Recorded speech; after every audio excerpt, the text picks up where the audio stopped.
Ай, что за кисики у меня здесь? Что за кисики? Микки наконец-таки нормально уже отошел. Я тут много чего не рассказывала. По поводу того, что... Ну, кто в Инстаграме подписан, там знает по моим репостам, что Микки сдавал кровь для другого сервала, который попал в очень сложную ситуацию. Сервал в Москве, но так как оказалось, не все люди готовы прям сильно там помочь сдать кровь, мы из Питера отправляли там сервали, Вени и Микки, брали у них кровь, и довольно-таки приличное количество, что они крупные, взрослые уже. Ну, Микки подросток, он просто сам по себе крупный. Он крупнее, чем те взрослые. Вот, и отправляли кровь в Москву. Вот, к сожалению, сервала уже, не помню, спустя сколько дней он все-таки умер. Очень жаль его хозяев. Я представляю, что они сейчас переживают. Особенно, когда это все случилось, прям вообще так не очень приятно, и неправильные диагнозы были. Вот, но долго не снимала ни видео, ничего с Микки, потому что Микки очень долго выходила из наркоза, который мы поставили. В этот раз ему наркоз... То есть всегда моих котов в наркозе только один человек. Это Маша, вы все ее прекрасно знаете. И у меня никогда с этим проблем не было. Всех моих котов всегда наркозит она, если это необходимо. Вот. А тут была такая ситуация, что мне позвонили в ночи и сказали, что вот прям кровь нужна срочно. То есть это реально был вопрос жизни и смерти. Это было там, ну, реально там в час ночи. Я сказала, хорошо, приезжайте. У них был свой ветеринар, с которым они 2 года уже работают, тоже с сервалами, он, получается, с их. И я согласилась, но, конечно, больше такого делать не буду, даже во имя спасения, потому что я пережила за эти 2 дня, это было нечто. Но я очень боялась, как он выходил из наркоза, это было очень долго, и я с ним здесь жила 2 дня. Ну, 2 ночи он со мной ночевал, потому что я за ним следила, чтобы у него все было нормально. И только через 2 дня я его объединила с котами, потому что я не могла его оставить одного. Да, Микушечкин? Но сейчас все хорошо. Просто так сильно у него никогда... Ну, у меня, в принципе, на моем опыте это выйти хватит. Тогда попозже, чуть-чуть попозже. Сейчас там уберусь и попозже.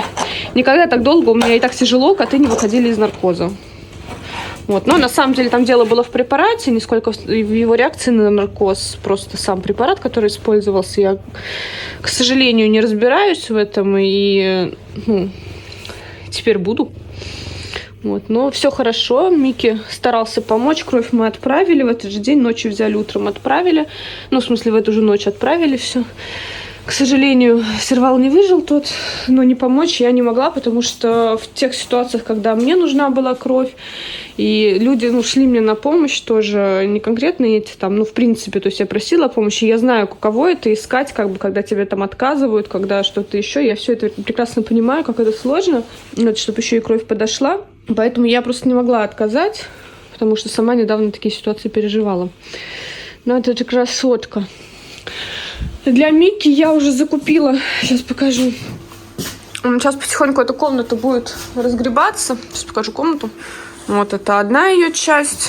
Это вторая ее часть. Все отсюда, естественно, корма и все остальное будет убираться. Комнату я уже буду делать под Микки и кошек. То есть я тут буду... В итоге решила, не хочу я плитку, прям не нравится мне плитка до потолка. Купила стекловолокно. Я в свое время со стеклообоями работала, в плане в фирме, которая производит их.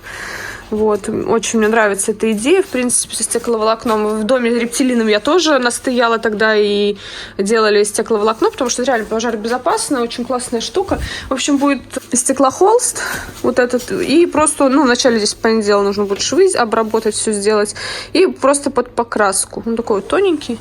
И именно сами стеклообои не хотела, у них там есть рисунок, там все дела, но мне все это не надо. Вот, и купила краску. Кто угадает, какого цвета, тот молодец, тот хорошо знает меня. Для вас сюрпризом не будет. Вот, в общем, здесь будет все стеклообоями, стеклохолстом, дальше краска.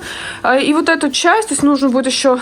Здесь был сломан катаход, еще катаход был сломан в другом месте, но переставляла отсюда, поэтому надо будет сюда катаход купить. И еще одна роль ставня как раз для сюда осталась, чтобы был выход на улицу.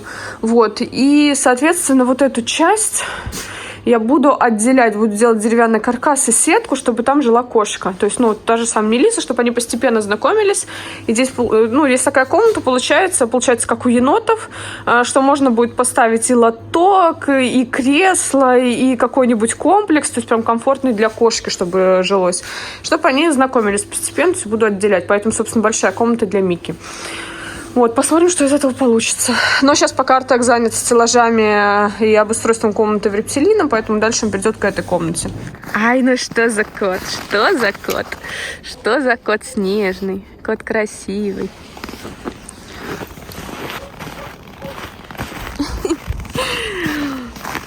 У нас сегодня минус 11. Морозненько, да? Морозненько. Но коту хорошо. Да. У нас, кстати, выставили на продажу то поле, про которое вот сзади нас, но что-то хотят за него 80 миллионов. Нет, если бы, конечно, были такие деньги, то почему нет? Я бы с удовольствием там каждой кошке выделила бы там, не знаю, соток по 15, 20. Но, блин, конечно, это так. Очень бы хотелось, конечно, расширить территорию, чтобы расширить им сильно, ну, прям по-другому сделать, прям сильно дать много места, но, к сожалению, пока никак. Хоть реально переезжай, чтобы где-то было побольше земель. Собаки гуляют. После собак пойдут рыськи. Сейчас не выпущу рыську, потому что мама сейчас хочет пойти с детьми гулять, с Елисеем, с Алисой, а рысь, естественно, будет реагировать на них сильно очень. Умочка, разумочка.